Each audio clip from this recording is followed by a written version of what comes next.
আমার নবীর ইন্তেকালের পর, রহমতুল্লিল আলামিন নবীর ওফাতের পর উনি খেলাফত ছাড়বেন। তো খেলাফত ছাড়ার সময় 2 নম্বর খলিফা হযরতে ফারুক আজম রাদিয়াল্লাহু তাআলা আনহু হযরতে সিদ্দিক আকবর রাদিয়াল্লাহু তাআলা আনহুকে দেখতে গিয়েছেন। খেয়াল করেন, সালাতুন ইয়া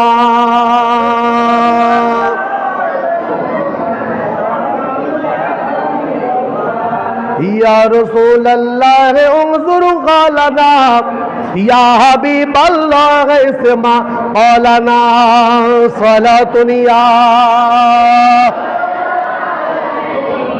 সালামুন ইয়া।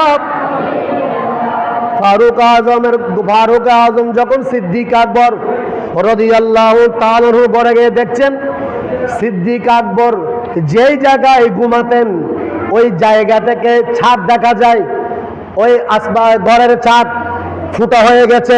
সুবহানাল্লাহ বলেন। কি হয়ে গেছে? ফুটা হয়ে গেছে। কেন? তাফসীরকারগণ, ইতিহাসের ব্যাখ্যাকারীগণ বলছেন, আমার নবী যখন ইন্তেকাল করেছেন, ওফাত বরণ করেছেন,